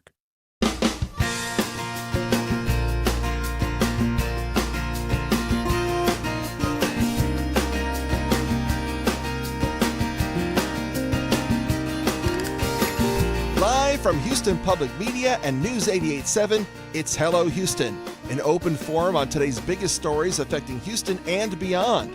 Call now, 713-440-8870, or let us know your thoughts on today's topics by emailing us at talk@hellohouston.org. And now here's your host for Hello Houston, Ernie Manous, Celeste Sherman, and Frank Billingsley. We're back. Hello, Houston. Hello there. 2 out of 3 ain't bad, as I often say. Celeste is covering CERAWeek, and we'll be back in studio tomorrow. With a lot of information. Yeah, we talked to her in the first hour, and she's out there getting some pounding the pavement, as they say. Yeah, she's going to get some really good interviews for us, and we'll have those tomorrow. And we often talk about the energy industry, and I think sometimes we just take for granted how important it is to our community and how many people work in it and how it just really is the backbone of this community. Oh, and absolutely. Celeste, I think, her 4th year covering it. And so she's got some insight, and she's learned the people and knows where to go for the information, so we'll get the best of what's going on over at CERAWeek. And then tomorrow's also opening day for the Astros. For who? Is that a sports thing? Stop it. I love opening day. We used to cover it for Channel 2. I'm sure they'll be out there. All the stations are usually out there. But it's fun. It's a big carnival festival. Yeah. And I tease about it, but in summers growing up, I would split my time between Chicago and Cape Cod. And when we go to Chicago, we always went to the Cubs games. And as a little kid, I remember going to Wrigley Field, seeing baseball games. So even though I pretend it's like sports, I have nothing to do with sports, I love the Cubs growing up. Well, Charlie Palillo is going to be with us tomorrow to That'll really rev it up. Yeah. I know. He knows everything about sports that was ever written or will be. Will be? Or will be. He probably can predict it all. He can predict it all. You're good at predicting. I do my best. I'm the looking weather. The weather's going to be quiet for us. Okay, stop right there. Before we continue, in our last segment, we had that the musician from the Jazz Houston Orchestra, and afterwards he realized who you were. Tell his me mom what was here. Yeah. And I was walking down the hall with them to see them to the elevator. And she said to him, the young guy, who's 16 or 17 or 18, well, that's Frank Billingsley that did the weather on Channel 2. We always watched him. And he looked at me, and it suddenly clicked. And he's like, oh, my God. Oh, it's so nice to meet you. I always watch you. And I was like, well, you know what? Kids are on the right tracks. Pick something that you're good at, stick with it, and you'll be successful. And now back to your weather, which you stuck with and you've been successful in. Well, I'll tell you, it's going to be nice weather. As you know, the evenings have been super duper. Yeah. It's been warm in the afternoon. We have a little cool shot coming in. It's not rain, but a little cool air. Winds are going to shift to be out of the north on Saturday. And so we'll have highs in the right around 80. As opposed to 86, 87 like we've seen. And lows will go down to the low 60s. So it'll be nice this weekend. So it'll be a good weekend for me to clean out my garage. Oh, perfect. That imaginary cleaning out my garage, which I never get to, but promise every week. But I always have to make sure the weather's right. Well, we're traveling. Where are you going? We're going to go and see a friend and... Somebody's being very cagey. Well, it's in the Northeast. It's going to be cold. I don't want to tell Kevin yet how cold it's going to be. So traveling. Are you going to have to go to the airport? No, we're going through Hobby. Well, that brings up another point. We're going to be talking in just a moment about other topics on the show. But before we get to any of that, we should check in with Houston Public Media reporter Bianca Seward, who is at Bush Airport for the latest on the TSA issues. Bianca, how are you doing out there? Hey, guys. Thanks for having me on today. I'm over in Terminal A where the lines are creeping back up. So not much of a break here in terms of the security wait time. Never has the term terminal been more appropriate than these wait lines, I'm guessing. So what are you seeing on the ground? Because I've been hearing on the news like a Monday, Tuesday, very busy, and then it became like, oh, no, things are moving. These are lighter travel days. What actually are you seeing? Yeah, we're starting to see some lulls, some breaks. This morning when I checked in early this morning at around 5:36 a.m., we saw those 4-hour wait times again. That's a really high traffic travel area time, right? Mm-hmm. We're starting to see those breaks in the midday. Midday on Wednesday is not necessarily as popular a travel time as Sunday afternoon. So when I spoke with TSA union leaders yesterday, they were explaining that any lulls or any breaks, any reprieve is really more to the time of day that people are traveling and the day of the week. The call-out rate at Bush Airport has been particularly high, so TSA agents have been calling out at about 40% rates. That means that these 4-hour wait times are going to be coming back. People should expect them. Passengers should not think that this is over if they see a 30-minute window. Hey, Bianca, we got a text from someone who said the online wait times that you can look for are wrong. It says it may say 60 minutes, but that's just on the second floor. There's a 3-hour line extending from the second floor to the first floor all the way to the basement. Are you seeing that today? Yeah, let's get into that. There's only 2 security checkpoints at Bush Airport that are open of the 7 that normally operate, and the wait times are lagging. Right now on TSA, the Fly Houston website, it shows 30 minutes wait at Terminal A. I'm looking at the line now. It's much longer than 30 minutes, so I think there's a bit of a delay in reporting that. Additionally, passengers who are using the My TSA app are better off not using it. They're so understaffed at TSA that even that app has a flag that says, we're understaffed, people are not being paid during the shutdown, so these wait times may not be accurate. I think I looked yesterday and it was quoting 15 minutes for Bush when we were well over 4 hours. So, wow. Pad your own time, pad your own estimation. We did hear the president talking about, to help with all of this, he was going to send in ICE agents. So what are you seeing in regard to ICE agents and whether or not it is of any help? Yeah, when the president announced that he was going to be deploying ICE agents to the airport, it wasn't immediately clear what their role would be, and we're still not sure. I do see them in some security capacities patrolling the long line, handing out water here at Houston's airport, but I don't see them in any TSA-related security measures. I spoke to Johnny Jones, who's with the TSA union as well, and he pushed back on any idea that ICE agents were helping with congestion. They're not in any active security check roles here, so at most I've seen them kind of monitoring lines, standing by for security reasons, but not doing anything directly help with the line. A lot of folks have fear, or conversation has been around, putting ICE agents in a situation like this, we're going to see trouble. Have you seen or heard of any kind of outbreaks or issues with them being there? I haven't personally seen any issues on the ground here, but yesterday the TSA union leaders held a press conference to kind of outline some of their concerns. And they had mentioned that some airport workers, people who work in restaurants or in other capacities at the airport, were actually not showing up either because they had concerns about ICE agents being on the ground here. So they have said that there's been a bit of a ripple effect, not necessarily just affecting TSA agents, but other workers at the airport that feared with their presence. So there's Clear. I don't know if Clear opened back up, and there is pre-TSA, and there's also touchless TSA. Are any of those programs helping in this situation, or are they all shut down? They're not.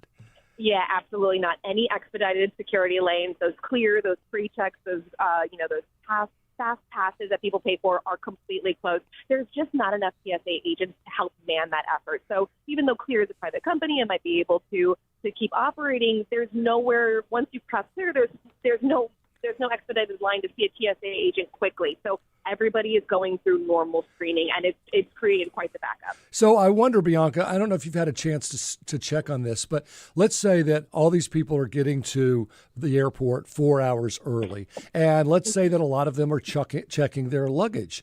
Where does that luggage go and sit for the next 5 or 6 hours until it actually goes on the plane? Yeah, operations here haven't been ideal. Most of what I'm hearing from passengers are those that check their bag and then miss their flight because the security line took so long.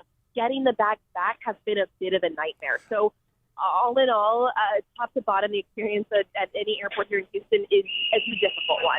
Yeah. We keep watching on the news. They're all over the place at different airports across the country. And it seems like for some reason, Houston's Intercontinental seems to be being hit hardest of a lot of airports. What's the reality to that? Yeah, no, that is a reality that we're seeing. Houston has one of the worst wait times in the country. And we asked union leaders, why was it worse here in Houston? Why are the call-out rates higher? And the answer is pretty simple. In those major metro areas, Houston, New Orleans, New York, where you're seeing those long lines, they have higher cost of living. Those cities have higher cost of living. An average TSA worker makes about $35,000 a year and cannot miss a check, cannot go without pay. They've already missed one check. They're set to miss another. The financial burden is just heavier on these agents.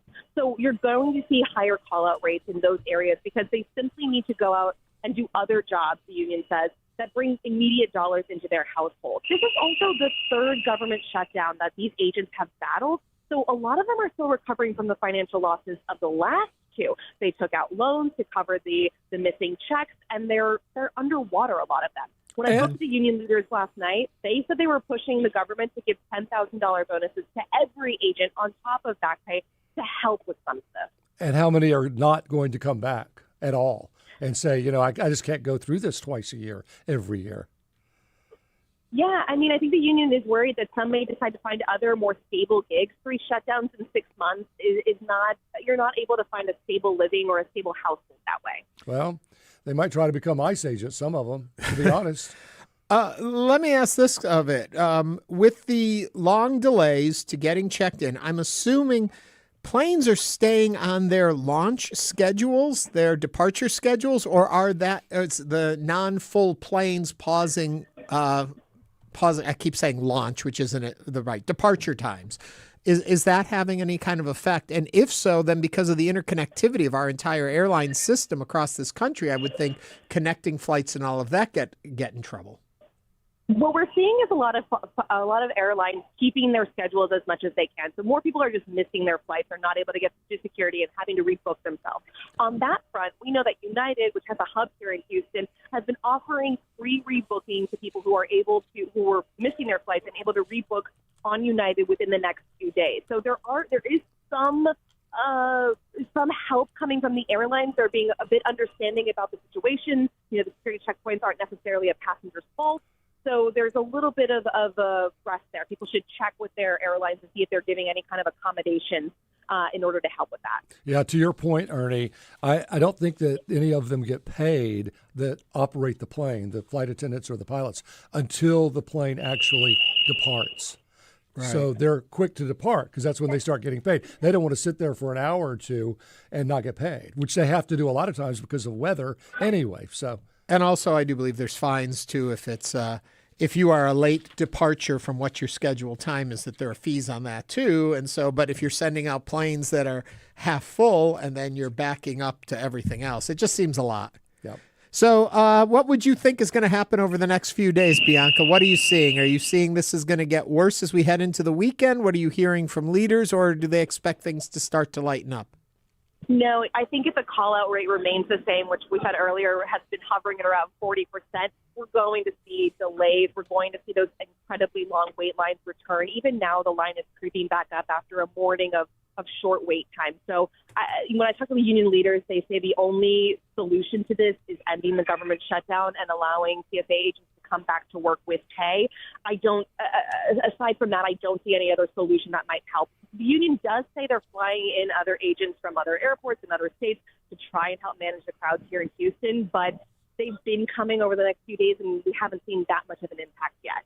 Well, it's crazy to me that I'm seeing, and I might be wrong, but I'm seeing online, Bianca, that hobby airports wait time is 5 minutes. So that would tell me that, now I know that their body count is like a quarter of what Bush is, but why can't some of the TSA agents that normally work at hobby go and work at Bush Intercontinental?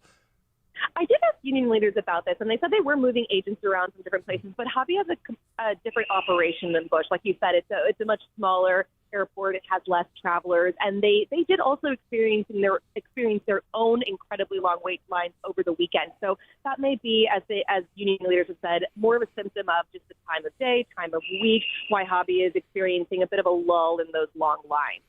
Wow. Well, Bianca, I'm assuming you don't have to go through TSA to come back to us here at the station. So when you can get back to us. But thank you for your reporting.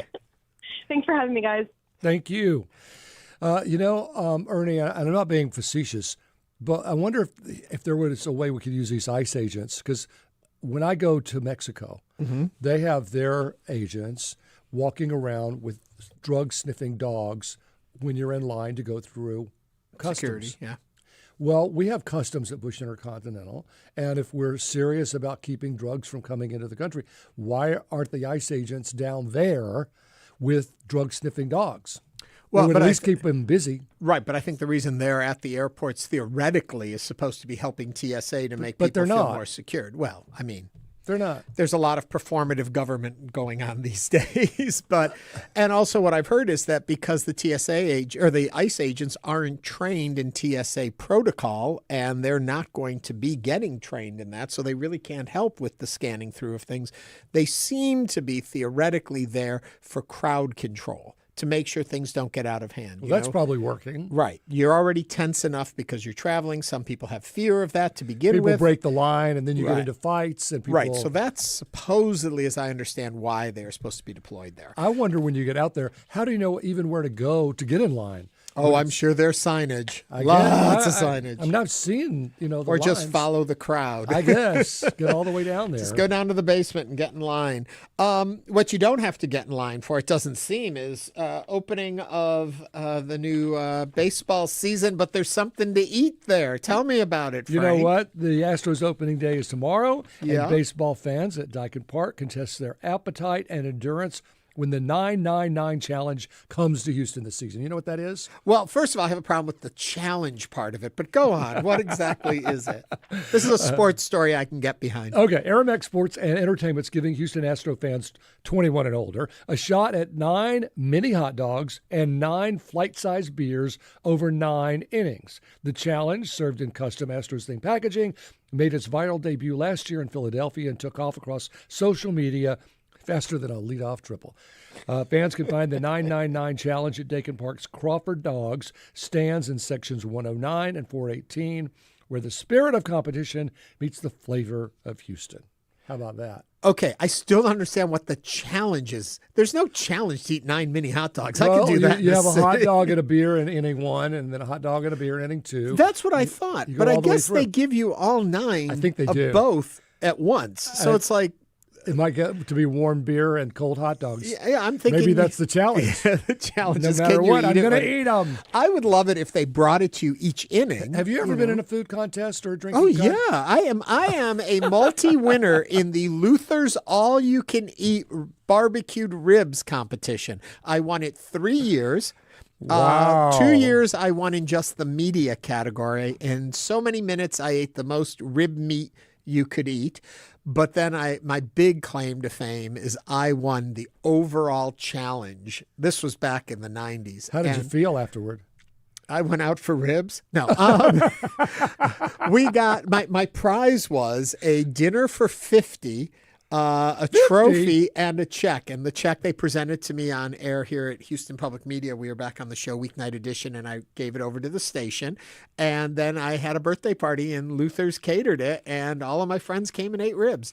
And it was a lot of ribs. Your jaw hurts. Because I never it's thought not of like that. shoving a hot dog down your throat with the lit water and stuff that you see them do in the hot dog. You have to rip these ribs off and chew that meat.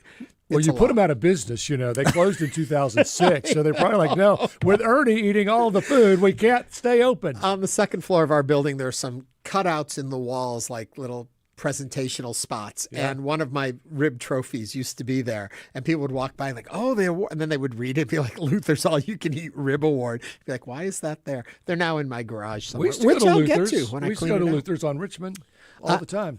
No doubt I enjoyed their ribs. It was something I liked eating. Anyway, right. there you go. The more you know. Yeah, makes you so smart. Yeah. All right, coming up on Hello Houston, Dr. Catherine Troisi will join us to discuss Trump administration's proposed changes to the vaccine policy. Again, we have more changes? Well, we have blocks of changes. And a federal judge is blocking their efforts to do that. Yeah. What does the good doctor think? And what do you think? This is News 88.7.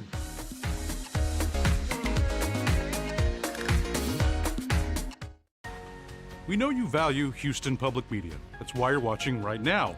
So take the next step and become a new member of the station you rely on. Every gift makes a difference. And what matters most right now is supporting the station that brings you the news and information you rely on. It only takes a minute to make a big difference.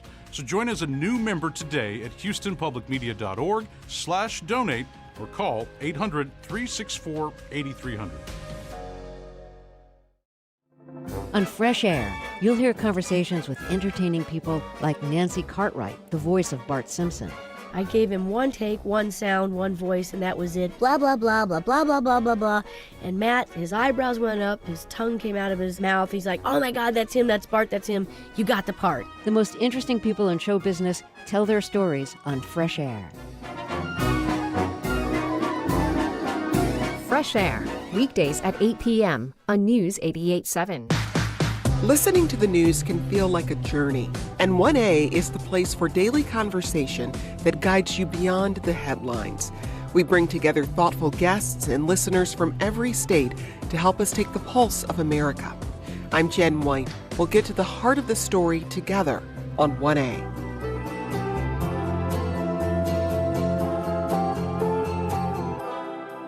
"1A", weekdays at 2 p.m. on News 88.7. Support for Houston Public Media comes from Hildebrand, MBA at UT Austin's McComb School of Business, offering the weekend MBA at Houston. Campus visit February 28th. Details at texasmbaevents.com. Make it here. Support for Houston Public Media comes from DeCamera, presenting the first Houston recital by pianist Yuliana Avdieva, playing Preludes by Chopin and Shostakovich, April 14th at Wortham Center. Tickets at decamera.com.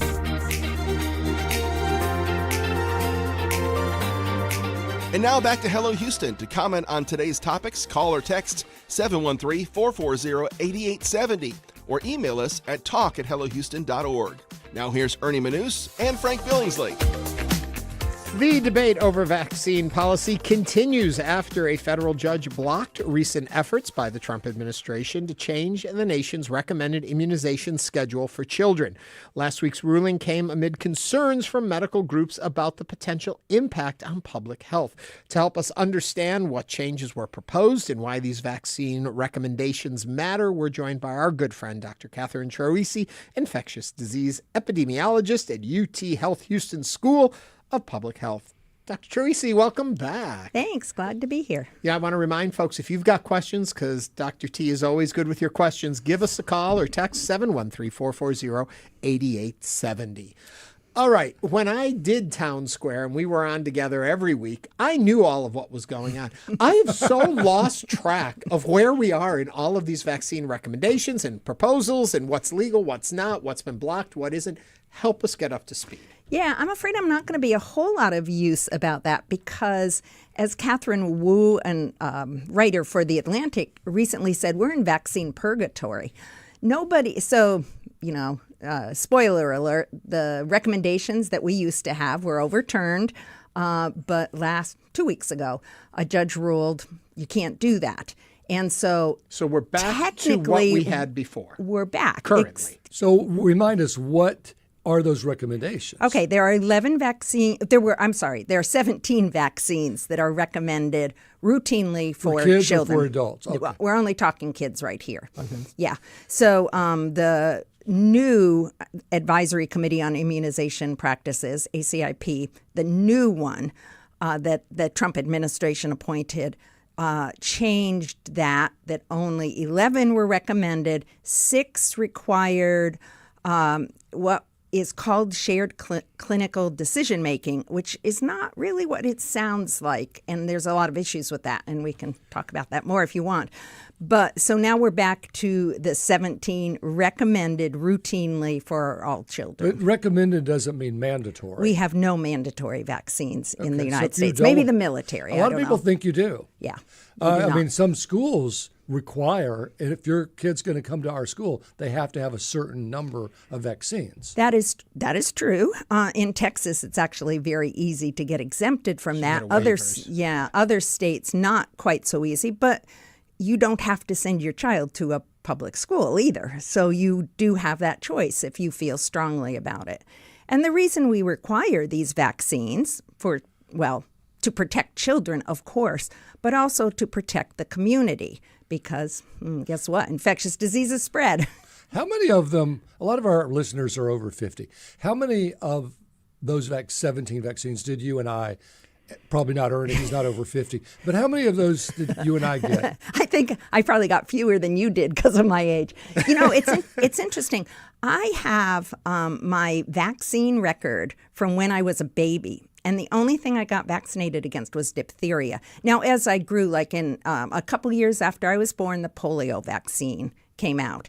You can bet my mother, like every other mother out there, is pushing her way in line to get me vaccinated. Well, that was a sugar cube, right? No, well, the first one was a shot, and then the sugar cube came out. But yeah, they were both polio vaccines. All right, but I don't want to leave this just yet. Okay. But generally speaking, because I have the mark on my arm. That's what I was going to ask about, that mark. Smallpox.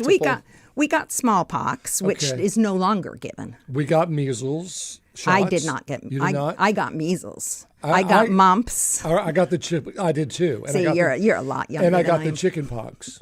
Yeah. Also, so they say if you got chicken pox, actually got it, then you need to get the shingles vaccine, which I have. Yes. Done. Yeah. So at the end of the day, the people that keep recommending against vaccines probably got them all. As you mean the adults? Yes. Yeah, they probably did. Yeah. I mean, I don't know about any data. And they haven't had all of these diseases, and now they're saying, well, wait, we don't want to have the vaccinations for these diseases that we didn't get because we had vaccines. You are articulating how public health is a victim of its own success, because you're right. And there are physicians out there who haven't seen these diseases. And they're recommending against them to their patients? No. I'm just saying they don't know how to treat them because they haven't seen it. Oh, I see. Yeah. Right. Yeah, so now we're going to have these outbreaks, and we're like, what do they're we do going to now? get experience, yeah. Take me back then to what it means to have a vaccine recommendation. So the ACIP makes recommendations. The ACIP is composed of members who are physicians, immunologists, public health people. There's one consumer representative on the panel. So people who know a lot about vaccines. They recommend new vaccines, when it should be given, to whom it should be given, because not all vaccines are given to everybody. Mm-hmm. And then they make recommendations. Those recommendations go to the CDC head. We don't have one right now. And the CDC head either approves or doesn't, but in the past, they've always approved what their experts are telling them. So then, because it's been these vaccines have been approved by CDC and ACIP, insurance has to cover them. So when you go to get your shingles shot, it didn't cost you anything. Correct. That is why. Kids are not charged. Your parents are not charged for their kids, as long as it's recommended by CDC.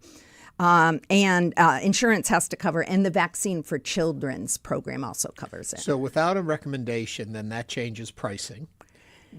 Theoretically, however, when those new recommendations came out, insurance companies, because they understand the bottom line is it's expensive, never mind the human toll. It is expensive to have kids sick, to have outbreaks. Right. They said they would, for the foreseeable future, continue to cover these vaccines. Yeah, because the treatment is so much more expensive. Absolutely. Sure. But then an argument would be made, and I'm sure it has been, well, then what does it matter if the government is recommending it? If insurance is still covering it and parents are talking with their doctors, they're going to tell them what they should get for their kids and all will be fine. Where am I missing the argument? What you're missing is trust in vaccines. And when the federal government comes out and says, basically, we're not trusting these vaccines, that's why we're changing the recommendations. There's enough misinformation out there anyways about vaccines. Now we have the federal government. And what I didn't say is, okay, a new ACIP was put together by the administration, by Robert F. Kennedy Jr. Many of those folks did not have any expertise in vaccines, and many of them reflected RFK Jr.'s distrust of vaccines. And indeed, that's the reason the judge overruled it. We are talking with Dr. Catherine Troisi, infectious disease epidemiologist, UT Health Houston School of Public Health. If you've got questions or want to get in on this conversation, call or text us 713-440-8870. Well, and that's my point. All of those people that don't trust the vaccines can look at their own health record and see if the vaccines worked.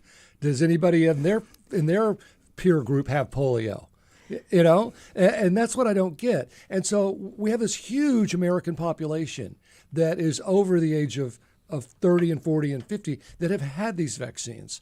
There's been some talk that vaccines can cause autism, and I don't think that's been proven by any means. There are many, many studies showing that is not true. Correct. Yeah. And I was glad you're the doctor, not me, so I'm glad you said that. Okay, so how in the world can you look at the population of the United States and say these vaccines are suspect? I knew I'd get a sigh because I have one too. So let's take polio as an example. Before the polio vaccine came out, many children did not get polio. I was real little when I got the vaccine, but my parents didn't get polio, right? I didn't either. Right. So that it's hard to say what is prevented, right? Now we can look at cases. We know that we had tens of thousands of cases of polio. We know that children got vaccinated. We know that, I think it's Franklin Roosevelt had polio. Yeah, there's actually some indication it might have been something else. But yes. I'll reread the biography. But yeah, people got polio and some were paralyzed, not everybody. Some died. And I think it's about 40% of people who got polio when they were children have post-polio symptoms and are now later in life dealing with muscle weakness and stuff. So yes, there's a lot of bad consequences of getting polio before the vaccine, but not everybody got it. And the question is, do you believe vaccines are safe? We have a lot of information. The ACIP, making these recommendations, looks at a lot of trial data, and it's always a risk-benefit weighing. My drive here on 59 this morning was not risk-free, let me just say. I saw a wreck right next to me. I was talking about that earlier. Yeah, okay. So you have to weigh the benefits versus the risks. The ACIP, most medical people, most public health people think the risk of getting a disease, even though it's not guaranteed that you'll get that disease, is worse than I'm not saying this right. The benefit of being vaccinated and protected against something we can protect our children against is worth it. I can illustrate it in one everyone can remember. When we had COVID going rampant, every day on our show, we talked about the number of deaths in this country each day. And then there was the introduction of the vaccine, and we saw in the charts it drop right off, the number of deaths. There's a direct correlation between the introduction of the vaccine and the end of deaths and serious illness in our country. there is not then signs of massive reactions negatively to those vaccines. We saw that in our own time, in our own lives as it was happening. So I'm not fully sure how this continues to propagate when we saw so many people probably saved of what could have been even more tragic. A lot of it is misinformation, the internet, social media. It's easy to spread non-scientific information. I did a call-in show a number of years ago, and someone called in and said that her sister was a nurse and said that half of the people who get the flu vaccine die. Well, first of all, everybody dies eventually. But if the flu vaccine, if everybody who got it was dying a week later, don't you think we'd notice that? Like, that doesn't even make sense. Just like we notice when kids don't get the measles vaccine, we have a breakout. We have the worst epidemic or outbreak in 16 years. We have a couple of calls that have come in. The first was from Kingwood. This is Robert from Kingwood. His comment on vaccines. Robert, welcome to Hello Houston. Thank you. I'm in my mid-60s, and I just want to say I remember as a kid in elementary school, two of my classmates had polio. I'm talking full-blown with crutches. Two of my teachers had polio with crutches. And I remember distinctly in the fifth grade sitting at my desk when they announced there's a polio vaccine. I said, thank God, I am not going to walk around in crutches the rest of my life. I remember that to this day. And I also want to say that at 65, I seen my brother had shingles in the face near the eye, and it spread to his eye. He almost lost his eye. And you should tell him how often shingle happens near the face, near the eye. I was surprised when I found out what the percentage was. It was really surprising. And one last final thought. We wouldn't have a country if it wasn't for vaccination. Somebody should talk about what George Washington did in Valley Forge to protect the troops against smallpox. Somebody should talk about that. Robert, thank you. What did Washington do? So Washington was back during the Revolutionary War.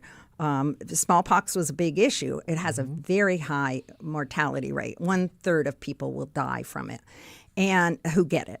And he was very proactive in making sure the troops got vaccinated against smallpox. How did they become vaccinated against it? I mean, so 1778. I mean, it wasn't grown in the lab. It wasn't risk-free, because what they would do is there's a similar virus called cowpox, happens in cows. Yep.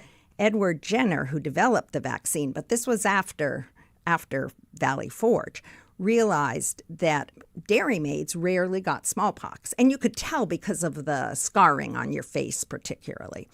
And so this is the origin of the smallpox vaccine, is to take cowpox virus and inject that in people.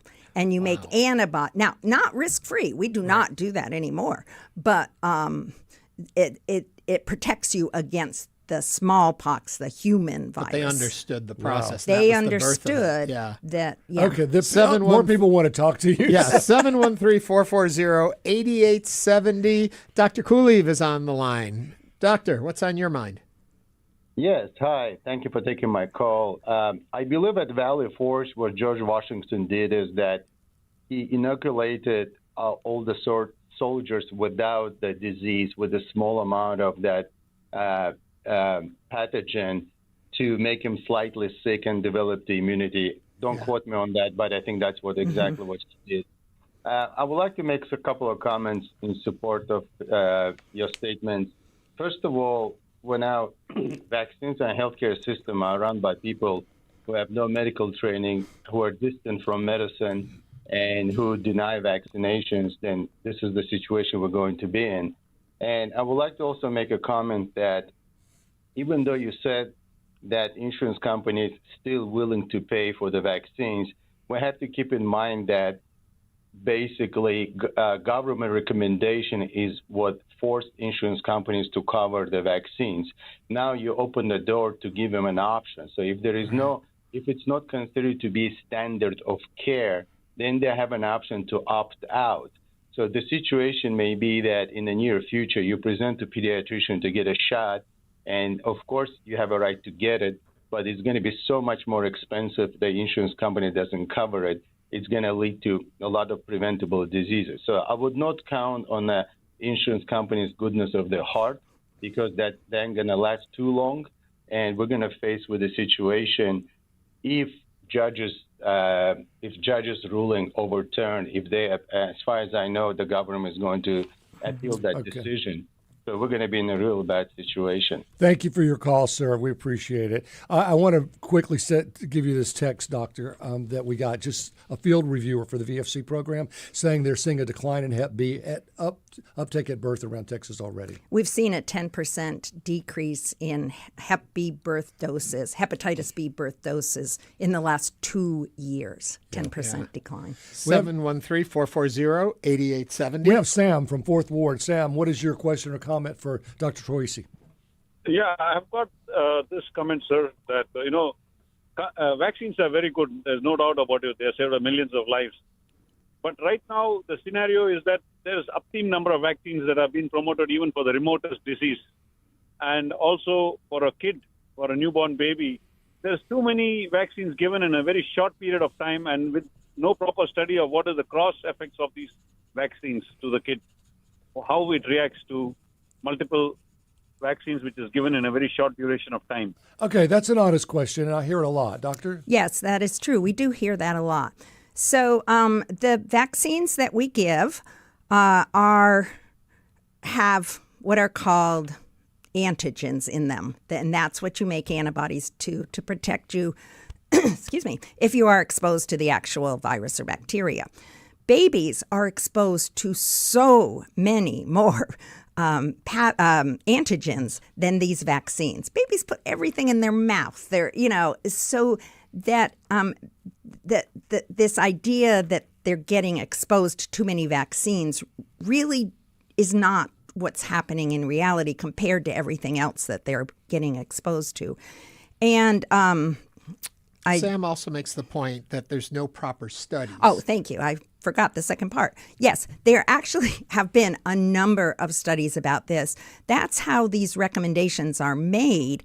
And, some vaccines, the measles, mumps, rubella, we give all 3 at the same time. Others we don't. Some we give at 2 months. Some we wait till 18 months. It's all based on studies about when children or babies make the best immune response to these vaccines. And there was a study that came out just this week showing once again that multiple receipt of vaccines, more than one at a time, does not have any effect on health, on outcomes. No adverse effect. No adverse, right. It does have a good effect. Yeah. Right. So they look to see when is the optimal absolutely. time for a child to be introduced to these antigens, and that's how they decide these protocols. Right. So then when something happens like the change in policy and now a judge stepping in and blocking that, what do we expect are the next steps? Well, that's as one caller said, yes, it will most likely be appealed. I've heard it'll probably go to the Supreme Court.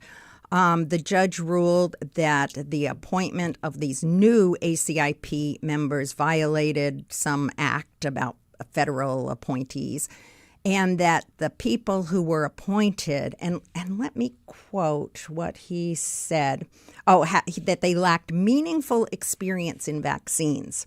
So, it was a pretty brutal ruling, actually. So, but the problem is that judicial decisions, they don't have any enforcement. And in fact, I looked this morning, so that ruling came down 2 weeks ago. The CDC still has the revised schedule on its website. So what should someone do? Should they go to their own personal doctor and for advice? Should they go to Google for advice?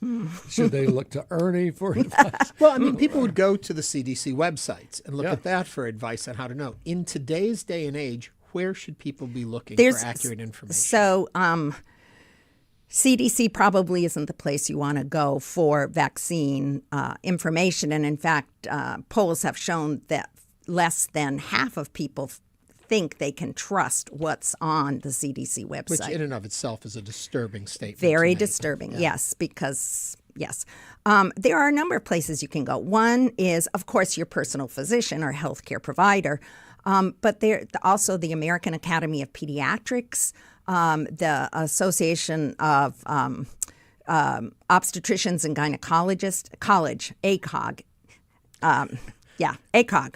Just look for ACOG. Right. The AMA, lots and lots of medical advice. You can go to the Mayo Clinic, other places like that. So medical-based organizations Right. as opposed to policy or government. You always have great information for us. Thank you. Dr. Troisi is an infectious disease epidemiologist at UT Health Houston School of Public Health. Thanks, as always, for joining us. Glad to be here. Good to have you. Coming up, we are going to highlight a local open mic event, and it's unlike any other open mic you've heard or seen. Stay with us as Hello Houston continues.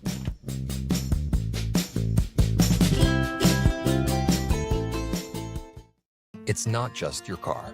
It's the one that brought your kids home from school, took you cross-country, held memories, laughter, even a few breakdowns. When it's time to let go, give your car a new purpose. Donate it and turn memories into meaningful support for this station. Plus, you'll enjoy free and easy pickup, potential tax benefits, and a simple donation process. Your gift supports the programs you and your family love. Donate today and help keep public media strong. Call or donate online.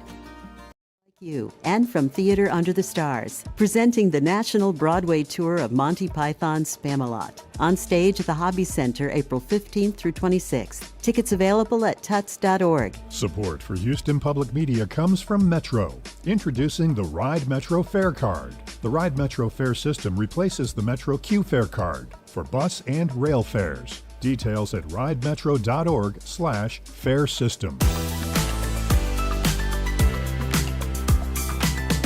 And now back to Hello Houston. To comment on today's topics, call or text 713-440-8870 or email us at talk@hellohouston.org. Now here's Ernie Manous and Frank Billingsley. On the last Friday of every month, the Orange Show Center for Visionary Art hosts The Happening, a monthly curated experimental performance art and open mic showcase inviting sound, movement, words, noise, poetry, puppetry, inventions, installation shapes into a space where Houston's most creative minds are highlighted, using the Orange Show's sprawling campus as their stage. Joining us now to tell us more is Pete Gershon, curator of programs at the Orange Show Center for Visionary Art, and Andrew Whit, The Happening organizer. I should say The Happening organizer. Thanks for being here, guys. Appreciate it. Thanks for having us. All right, so let's go right to it. Tell us what The Happening is. Well, you just explained it in one of many ways that it can be explained. It is an experimental and performance art showcase. We work with 5 to 7 different artists every month, and it is extremely diverse in its artistic and spiritual offering. I mean, every happening is completely different. Sometimes there's music, sometimes there's theatrics, sometimes there's giant puppets, sometimes there's, like projections and installation art, belly dancers. We've got some culinary stuff coming up. Like, I really like a wide spread, and I feel like that gives people this opportunity to see all this diversity of creation that's like happening here in Houston. Okay, Pete, let's cut through it. It's a talent show, right? Oh, my. No, it's much more than that. That is so cold. You are banned from The Happening. It is a showcase of people bringing their talents, whatever they may be, in a variety setting where an amassed audience can enjoy and see and explore the talents of different individuals. Sure. It's a bit of a variety show, but to say it's a talent show is a little judgy. No. You both have bad ideas of what talent is. I love a talent show. I think that, it's like, it really has so much to offer. I mean, we give space to some artists who have never performed in front of an audience before, and they get to collaborate with me. They have the Orange Show behind them. They have the rest of our team who helps them bring in lights, sounds, projections, crafts, whatever they need to make something that they come in with the seed of an idea turn into a forest that people can walk around in. Oh, I like that. And so from artists who are just starting out or get their first shot at The Happening to artists who are known internationally, and even we've had people from the symphony come play at The Happening before. Yeah, raise your eyebrows. That's okay. But it is amazing, and it's amazing to see them on the same playing field. Yeah. And for audience members to come because they're there for one of the performances and then stay all night, and just at the end of it, they're like, you would have never, they would have never known. They would not have seen all of these other artists before. And there are many times where I like to be on the mic at the Orange Show, and I'm like, oh, to be a fly on the wall while you have to explain to people tomorrow what you did with your Saturday night. Because you were watching a giant cardboard puppet show, or you're watching, people who are dressed up like WWE wrestlers act out a court case for the sake of the future of Houston. Like, you just never know. And then, like, really, like, Houston has this incredible experimental and performance art scene. Like, I often describe Houston is an art town, but it's not an art industry town. So it's like, if you want to act, you go to LA. You want to dance, you go to New York. You want to play music, you go to Austin, sure. But in Houston, we do experiential art, where it's like, because we don't have this industry eye over us, there's not something to, like, look and decide if we can be bought. It's like, we just make it for each other. So it's just as much for the artists as it is for the audience. Okay, tell me how you curate something like this. When you're looking at it, and because people can submit and then go online, there's applications to be part of this. What do you look for to make the right evening? I'll tell you, there's just a magic in the happening where, as far as curation goes, I haven't had to sculpt too much. Like, all these artists are coming in and they have ideas. Now, I will try to avoid some things. Like, I played music for a long, long, long time. So it would be easy for me to get a bunch of bands to play the happening. But so I try to stick to, like, maybe like one musical act. Maybe there's two, but they're very, very different, People do submit through the Jot form, which you can find in the bio of our Instagram. A lot of people are recommended to us by community members and by other artists who come through the happening, and they're just like, wow, who you should talk to? And I'm like, I can't wait. We used to do themed shows back in the beginning of the happening, and we left that behind because, like, what I have found is that, like, we're all experiencing so much together, like this, like, micro experience that channels down to our macro experience that channels down to our micro experience. And so then when you get a bunch of artists into a space together, and you just see what they're thinking and feeling and doing at the same time with their different mediums, there's always this, like, surprise curation that's happening there in the undercurrent. And many happenings I've walked away from just like, wow, I couldn't have done that on purpose. Yeah. You just let it happen. So, Pete, how does this fill the spirit of the Orange Show?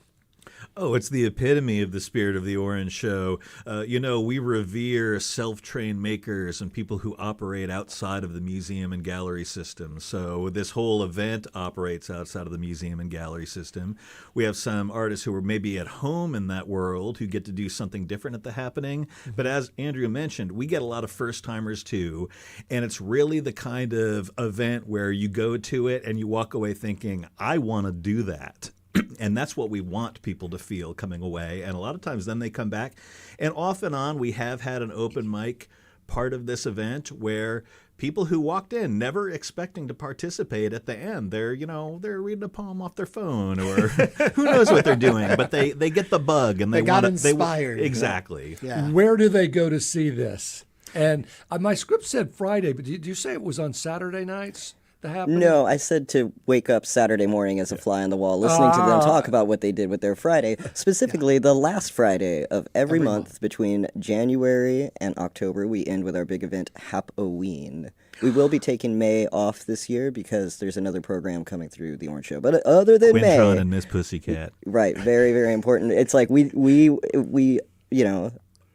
let that happen without much of a fight because it's like, oh, actually, we want to go to that show. Okay, so Saturday nights, what time? Friday nights, the last Friday. No, it's great. We're going to say it on repeat. The last Friday of every month at the Orange Show from 7 p.m. to 10 p.m. 7 to 10. It's happening. Perfect. Yeah. And what's the physical address? It's 2334 Gulf Terminal Drive, just off the southbound Gulf Freeway feeder approaching Telephone Road. And so if people don't miss it, we also have the Art Car Parade coming up. 2 weeks? Yeah. 3 weeks? 2 weeks? I don't know. Yeah, very soon. It's coming up soon. Keep April an eye 11th. out for that. Oh, we got to go, guys. Thank you so much for being here, Pete Gershon, curator of programs at the Orange Show Center for Visionary Art, and Andrew Whit, the happening organizer, which happens the last Friday of every month, but not in May.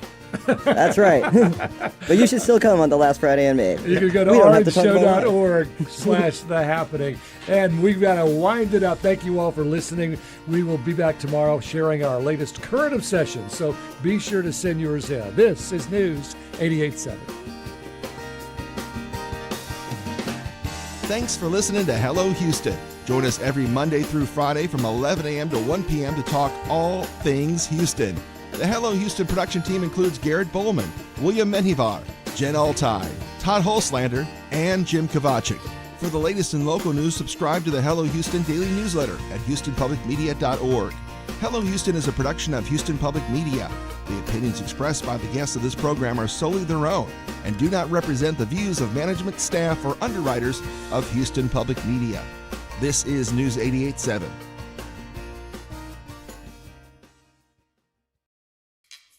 Houston Matters highlights the people, places, issues, and ideas that define Greater Houston, and we do it live on the air weekday mornings at 9 on News 88.7.